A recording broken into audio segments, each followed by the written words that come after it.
Standard 11th English Text Unit number 3 Read 2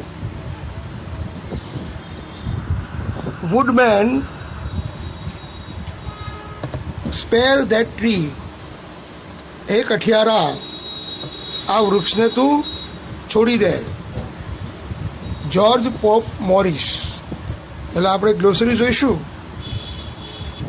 spare, not to hurt or harm, નુકસાન કરવું નહીં, કાપવું નહીં, કાપવાનું છોડી દેવું. શેલ્ટર, આશ્રય સ્થાન. શેલ્ટર એટલે આશ્રય સ્થાન. એક્સ, એક્સ એટલે કુહાડી. યુ, કટ ડાઉન, કાપણી કરવી, કાપવું. ફોરબિયર, ફોરબિયર એટલે સંયમ રાખવો. અર્થ બાઉન્ડ ટીઝ, વૃક્ષના મૂળિયા, વૃક્ષના મૂળિયા. ગશિંગ, ઓવરફ્લોઈંગ, ખીલવું, વૃક્ષનું ખીલવું. Read to Woodman spare that tree. એ કઠિયારા આ વૃક્ષને કાપવાનું તું છોડી દે. આ કવિતામાં કવિ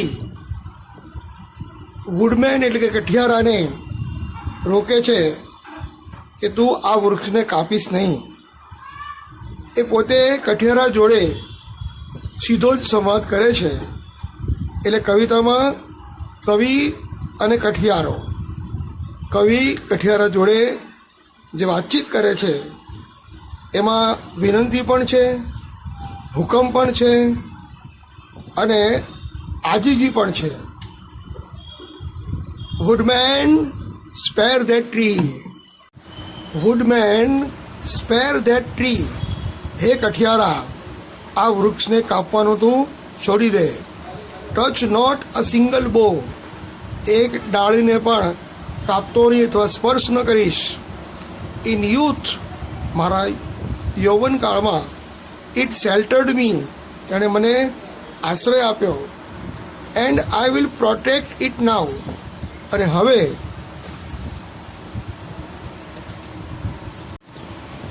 and I will protect it નાઉ. મારા યૌવનકાળમાં એણે મને સહારો આપ્યો, એણે મને આશ્રય આપ્યો, અને હવે હું અત્યારે એને રક્ષણ કરીશ. આઈ વિલ પ્રોટેક્ટ, પ્રોટેક્ટ એટલે રક્ષણ કરવું. It was my forefather's hand. એ મારા પૂર્વજોના હાથ વડે that placed it near his cot. મારા દાદા પરદાદાઓએ પોતાના ખાટલાની પાસે એ વૃક્ષને વાવેલું. There woodman let it stand. હે કઠિયારા એમને એમ ઊભો રહે. Thy axe shall harm it not. Thy એટલે યોર, એક્સ એટલે કુહાડી. જોજે તારી કુહાડી કંઈક નુકસાન ન કરે.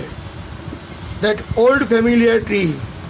એ જૂનું પુરાણું પરિચિત મારું વૃક્ષ છે અને એની જોડે હું લાગણીથી બંધાયેલો છું.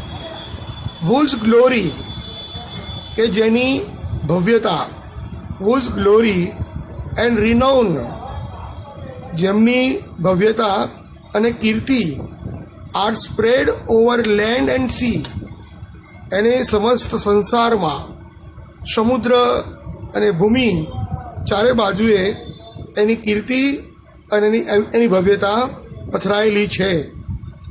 And wouldst thou you hew it down. Thou એટલે યુ, અને તું એને કાપવા જઈ રહ્યો છે. બોઘા, તું એને કાપવા જઈ રહ્યો છે. વુડમેન, હે કઠિયારા, ફોરબિયર ધા સ્ટ્રોક. તારા ઘા મારવામાં સંયમ રાખ. સ્ટ્રોક એટલે ઘા મારવો. Cut not its earth bound ties. એની પ્રસરતી મૂળિયાઓને તું કાપીશ નહીં. O spare that aged oak, આ વયોવૃદ્ધ ઓકના વૃક્ષને તું છોડી દે, કાપવાનું છોડી દે. નાઉ ટાવરિંગ ટુ ધ સ્કાયસ, તને જોતો ખરા અત્યારે આકાશને ચૂમી રહ્યું છે. ટાવરિંગ એટલે ઊંચું ને ઊંચું ટાવરની જેમ લહેરાઈ રહ્યું છે. When but an ideal boy, જ્યારે હું એક આળસુ યુવક હતો, I sought its grateful shade. Sought છે એ SEEK, શીખનું ભૂતકાળ sought. I sought its grateful shade, હું એના છાંયડાને, એનો કૃતજ્ઞ થઈ છાંયડાને ઈચ્છતો. In all their gushing joy, અને તેના બધા જ તે પૂરા આનંદ અને પ્રમોદથી. Here too my sisters played, મને મારી બહેનો જોડે હું રમ્યો છું. My mother kissed me here, મારા મમ્મીએ મને અહીંયા વાલથી પચી કરી છે, વાલથી ચુંબન કર્યું છે. And my father pressed my hand, અને મારા પિતાએ પ્રેમથી મારો હાથ દબાવ્યો છે. ફોરગીવ ધીસ ફુલિશ ટીયર્સ, આ મૂર્ખામી ભરી ચીરફાડ છોડી દે. But let that old oak stand, અને આ જે વૃદ્ધ ઓકનું વૃક્ષ છે એને એમનેમ રહેવા દે, એને કાપીશ નહીં. તો કવિતામાં માત્ર એટલો જ મુદ્દો છે કે કઠિયારા જોડે કવિ એ ઓક ટ્રીનું વર્ણન કરે છે. એ ઓક ટ્રી એમના જીવનમાં કેટલું વણાઈ ગયું છે એ દર્શાવે છે. હવે આજે આ પાઠમાં આપણે કોમ્પ્રિહેન્શન જોઈશું.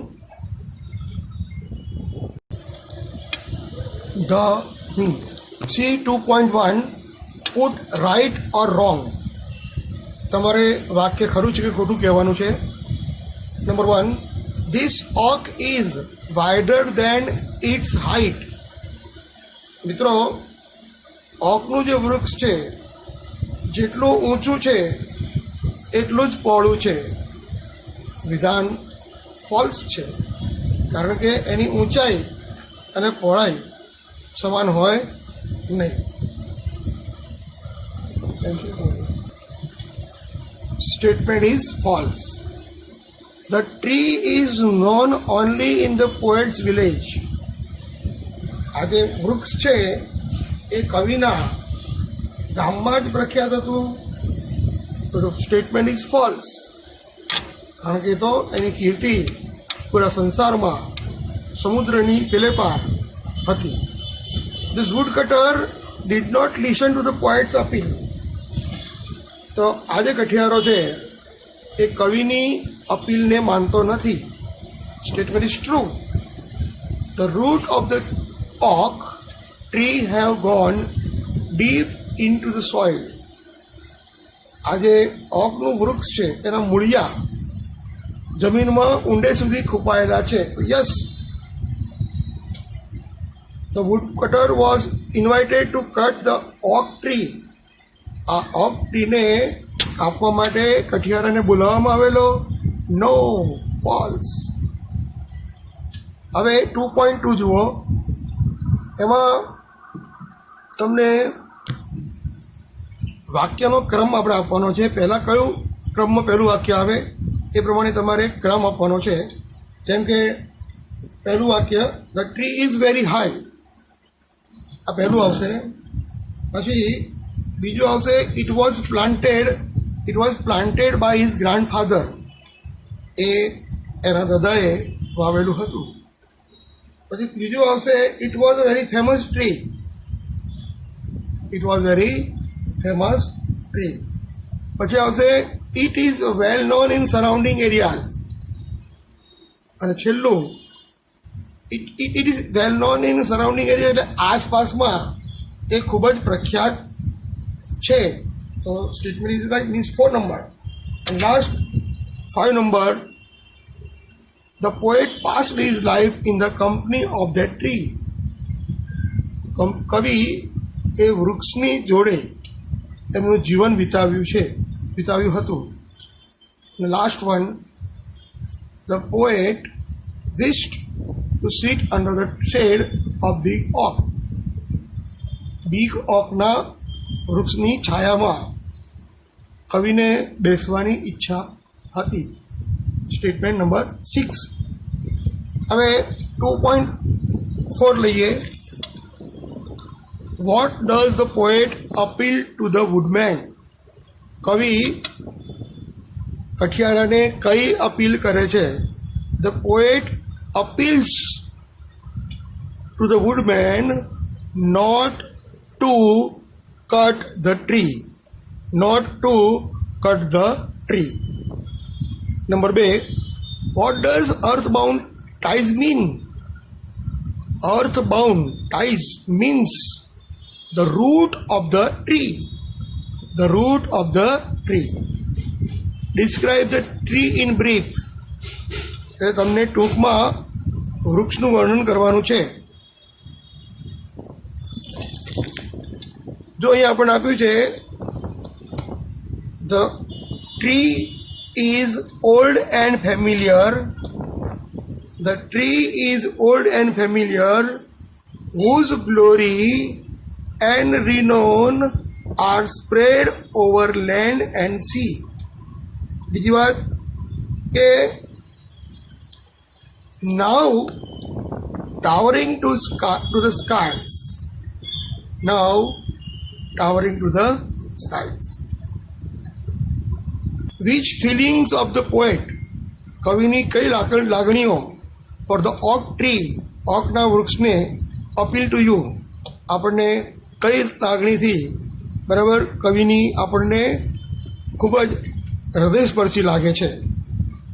તો જુઓ, અહીંયા આઈની જગ્યાએ આપણે પોએટ મૂકીશું. Poet sought its grateful shade in all their gushing joy.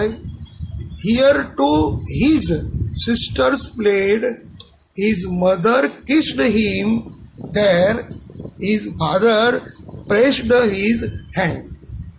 તો આજે જીવનની જે ક્ષણો છે એના બહેનો જોડે, માતા જોડે અને પિતા જોડે એ લાગણી આપણને સ્પર્શી જાય છે. જે મુદ્દાઓ પરીક્ષા માટે મહત્ત્વના હશે એ મુદ્દાઓની આપણે ચર્ચા કરીશું. એટલે જે પરીક્ષાલક્ષી હશે, જે બિનજરૂરી હશે એને હું ડિલીટ કરીશ. Read the sentence and tick the option that best conveys its meaning for approximately. તો આપણને એક વાક્ય આપ્યું છે, એના જેવો જ અર્થ કરતું હોય એવો વાક્ય આપણે શોધવાનું છે. Woodman spare that tree. કઠિયારા આ વૃક્ષને તું છોડી દે. Woodman is prevented from cutting the tree. કઠિયારાને વૃક્ષ કાપવા માટે પ્રતિબંધ મૂકવામાં આવે છે, મનાઈ કરવામાં આવે છે. Number 2, it was my forefather's hand that placed it near his coat. The tree was planted by poet's forefather. વૃક્ષ એ કવિના પૂર્વજો એ વાવ્યું હતું. ત્રીજો પ્રશ્ન, whose glory and renown are spread over land and sea. તો જેની કીર્તિ સમુદ્ર અને ભૂમિ ચારે તરફ ફેલાયેલી છે. Oak tree is a famous everywhere. Oak tree એ ચારે બાજુએ પ્રખ્યાત છે. Number 4, when but an idle boy. તો when the poet like to sleepy idly. એટલે કવિ હંમેશા ઘેનમાં અથવા તો આળસુ તરીકે રહેતા હતા. આઈ સોટ ઇટ્સ ગ્રેટફુલ શેડ. હું તેનો છાંયડો ને ઈચ્છતો. The poet always needed the praised the trees said for which he was grateful. કવિ હંમેશા વૃક્ષના છાંયડાને વખાણે છે અને એના માટે તે પોતે વૃક્ષ પ્રત્યે આભારી છે. My father pressed my hand. The poet's father consoled or encouraged him. કવિના પિતાએ તેને સાંત્વન આપ્યું અથવા તો પ્રોત્સાહિત કર્યા. V4 tick mark the odd one with reference to the tax. Odd એટલે તમને જે 4 શબ્દો આપ્યા છે એ 4માંથી એક શબ્દ અસંગત છે, તો જે અસંગત હોય એને ટીક કરો. પહેલું છે બ્રાન્ચ એટલે ડાળખી, બો એટલે પણ ડાળખી, ટ્વિંગ એટલે પણ ડાળખી, ફોરેસ્ટ એટલે જંગલ. તો ફોરેસ્ટ જે છે એ ઓડ વન છે.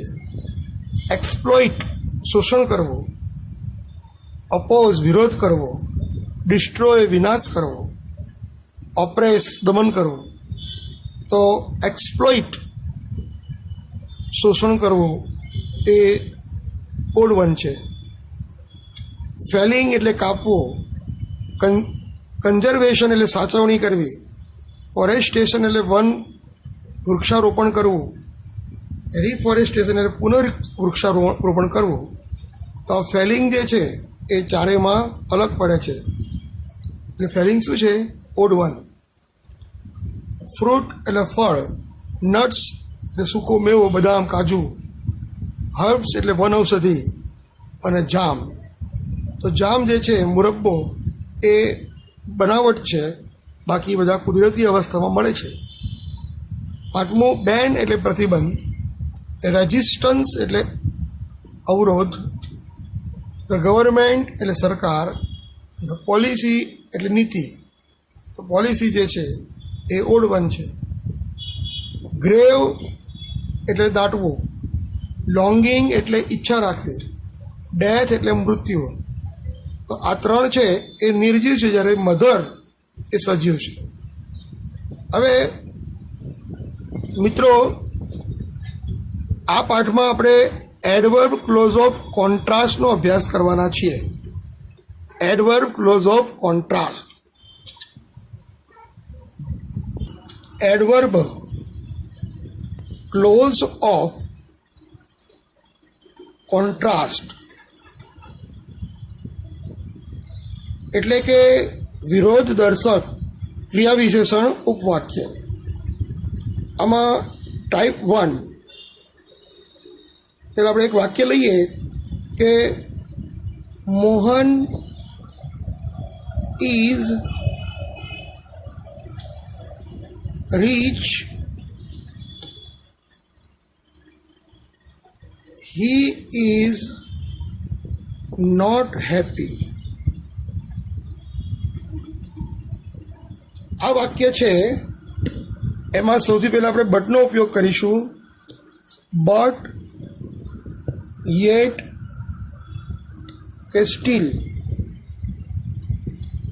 તો આમાં મોહન ઇઝ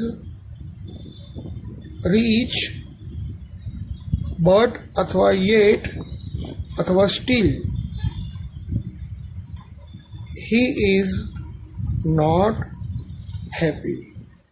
મિત્રો, તમે વાક્ય જોયો તો આ બંને વાક્યોમાં એક પ્રકારનો વિરોધાભાસ છે. મોહન શ્રીમંત છે પણ તે સુખી નથી. તો બે વાક્યો વચ્ચે વિરોધાભાસ થયો. તો ટાઈપ નંબર 1માં બટ, યેટ અને સ્ટીલ એ વાક્યની વચ્ચે જ મૂકવામાં આવે છે. ટાઈપ 2. હવે આપણે ધોનો ઉપયોગ કરીએ. ધો, ઓલ્ધો, ઇવન ધો, ઇવન ઇફ, આ બધા જ એક સરખો અર્થ બતાવે છે અને તે વાક્યની શરૂઆતમાં કે વાક્યના વચ્ચે વાપરી શકાય. જેમ કે though Mohan is rich, he is not happy. He is not happy. તો વાક્યની શરૂઆતમાં ધો વાપરીએ, ધોની જગ્યાએ ઓલ ધો પણ આવે, ઇવન ધો પણ આવે, ઇવન ઇફ પણ આવે. એક સરખો અર્થ બતાવે છે. એના માત્ર શબ્દ જુદા છે, અર્થ એક સરખો છે. ટાઈપ 3, આ જ રચનામાં ટાઈપ 3માં તમારે હાવેવર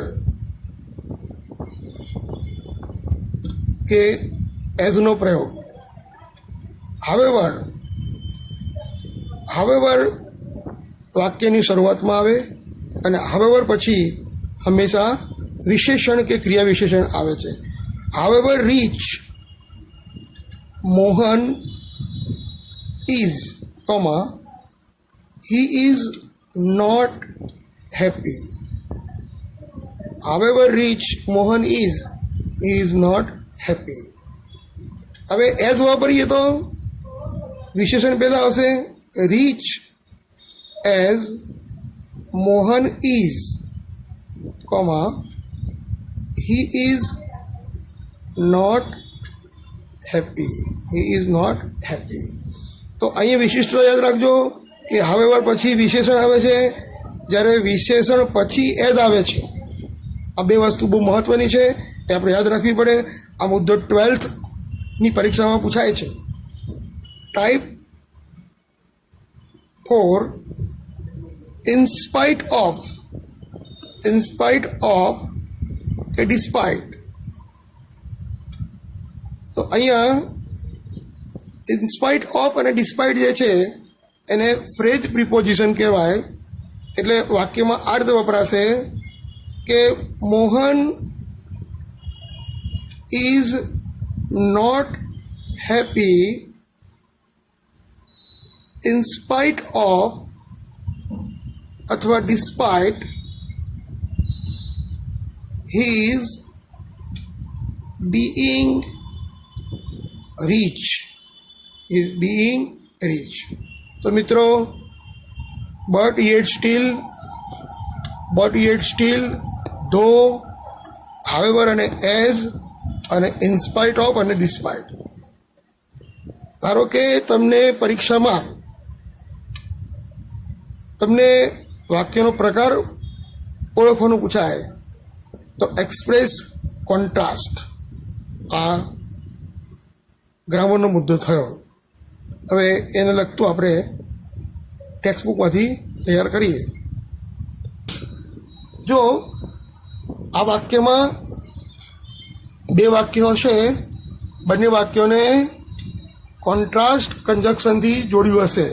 જેમ કે mister Kotak was an employee in monarch company. Monarch કંપનીમાં મિસ્ટર કોટક એ કર્મચારી હતા. ધો હી વર્કડ સિન્સિયરલી. જો આ ધો છે એ કોન્ટ્રાસ્ટ દર્શાવે છે. ધો હી વર્ક સિન્સિયરલી, જો કે તે ખૂબ જ ગંભીરતાથી મહેનત કરતા. He was never promoted. તેમને બઢતી આપવામાં આવી નહીં. બે વાક્યો વચ્ચે વિરોધાભાસ છે. ખૂબ જ મહેનત કરતા પણ બઢતી મળતી નહીં. He met the manager with an application in this regard. જો અહીંયા પણ તમને બટ વડે વાક્ય જોડ્યું છે. But he was not heard. તે એપ્લિકેશન લઈને મેનેજરને મળ્યા, પરંતુ મેનેજરે પણ તેમને સાંભળ્યા નહીં. However gentle the manager was. જો મિત્રો, હાવેવર પછી જેન્ટલ આવ્યો. મેનેજર ગમે તેટલો વિનયી હતો. He did not show any sympathy toward him. એણે એના તરફ કોઈ સહાનુભૂતિ દર્શાવી નહીં. In spite of being angry, પણ ગુસ્સે થવાને બદલે in spite of being angry mister Kotak tolerated the injustice. મિસ્ટર કોટકે અન્યાય સહન કર્યો. છેલ્લી રચના જુઓ, ફેડ અપ એઝ. એઝનો ઉપયોગ થયો છે, એઝ હી વોઝ. આ વ્યથામાં હતો છતાં પણ હી કન્ટિન્યુડ વર્કિંગ. તેણે નોકરી ચાલુ રાખી. તો મિત્રો, પહેલા વાક્યમાં ધો, બીજા વાક્યમાં બટ, ત્રીજા વાક્યમાં હાવેવર, ચોથા વાક્યમાં ઇન સ્પાઇટ ઓફ અને પાંચમા વાક્યમાં એઝ. હવે તમારે અહીંયા બતાવવાનું છે પ્રમાણે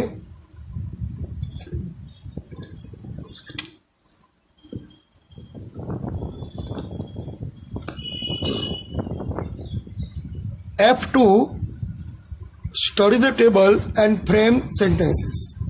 તમારે વાક્યોને શબ્દોને જોવાના છે અને એમાંથી વાક્ય બનાવવાનું છે. જેમ કે સરદાર પટેલ વોઝ બેરિસ્ટર, તો અહીંયા though Sardar Patel was barrister comma he remained a typical farmer. તમને એક સિચ્યુએશન આપી છે અને એનો વિરોધ આપ્યો છે અને કન્જક્શન આપ્યું છે. ત્રણનો ઉપયોગ કરીને તમારે વાક્ય બનાવવાનું છે. જેમ કે Mohanlal is old, although Mohanlal is old comma he is active. એટલે મોહનલાલ ખૂબ વૃદ્ધ છે છતાં પણ તે ખૂબ જ સક્રિય છે, એક્ટિવ છે. પછી એ જ રીતે ત્રીજું જુઓ, ઇમન્સલી રીચ, માઇઝર અને એઝ. તો આપણને ખબર છે કે વિશેષણ પછી એઝ આવશે, તો છગનલાલ એ કર્તા તરીકે લઈશું તો immensely rich as Chhaganlal is comma he is miser. Miser એટલે કંજૂસ. નંબર 4, અહીંયા ઇન્સ્પાઇટ ઓફ વાપરવાનું છે. In spite of being a man of honesty, Mayur was never appreciated. In spite of being a man of honesty, Mayur was never appreciated. છેલ્લું વાક્ય, however hard affected by earthquake, people do not lose courage. People do not lose courage. Complete the sentence, the guiding words given in the bracket. એટલે આ બહુ મહત્વનો પ્રશ્ન છે, આ તમને 100% પૂછાય છે. The boys did not give up playing. છોકરાએ રમવાનું બંધ કર્યું નહીં. ધો હી વોઝ ઇન્જર્ડ. ધો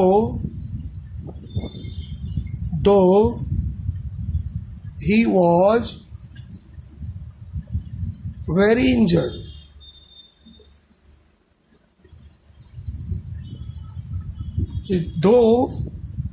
ધો અને માસ્ટર ડિગ્રી. ધો I have a master degree,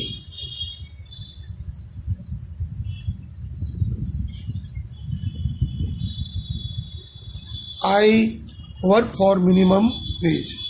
મારી પાસે અનુસ્નાતકની લાયકાત હોવા છતાં પણ ઓછા પગારે મારે કામ કરવું પડે છે. બંને વાક્યોમાં વિરોધાભાસ છે. However well Tejal performed, she could not get prize.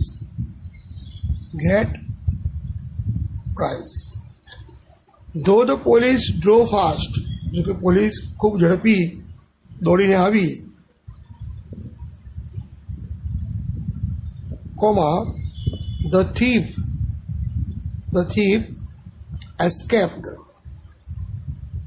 Police દોડીને આવી છતાં ચોર નાસી ગયો. The novel was interesting, but અહીંયા આપણે આપ્યું છે બ્રેકેટમાં, but my cousin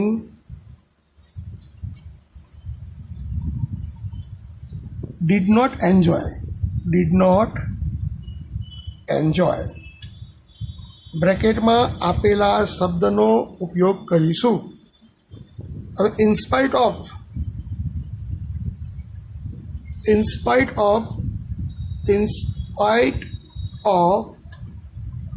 putting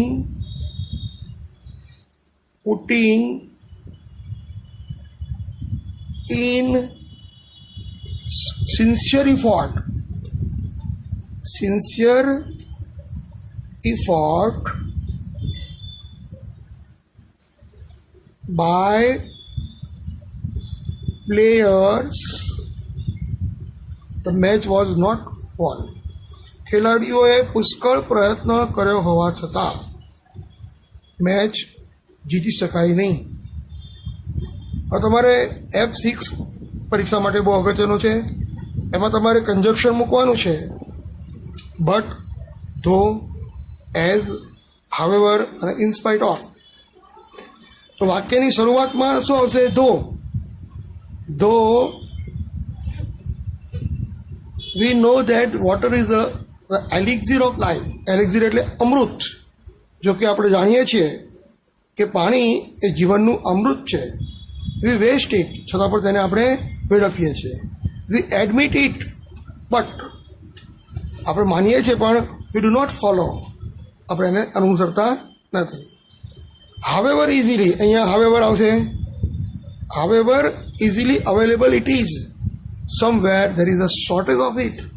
ભલે ગમે તેટલું સરળથી ઉપલબ્ધ હોય પણ કેટલીક જગ્યાએ તેની અછત છે. ઇમ્પોર્ટન્ટ પછી એઝ આવશે. Important as it is for human being, human life. માનવ જીવન માટે ગમે તેટલું મહત્ત્વનું હોય, we do not save it, આપણે એને બચાવતા નથી. In spite of the government's appeal to all of us to use it rightly, nobody cares. તો મિત્રો, આ યુનિટમાં આપણે બધું જ કમ્પ્લીટ કર્યું. આગળના યુનિટની અંદર જે ગ્રામર અને વોકેબ્યુલરી છે એમાં જે મહત્ત્વના છે એ મુદ્દા આપણે પછી લઈશું. નેક્સ્ટ ટાઈમ યુનિટ નંબર 4 શરૂ કરીશું અને તમે લખીને આ એક્સરસાઇઝ લખશો અને પ્રેક્ટિસ કરશો. Okay, see you again the next lecture. Bye bye.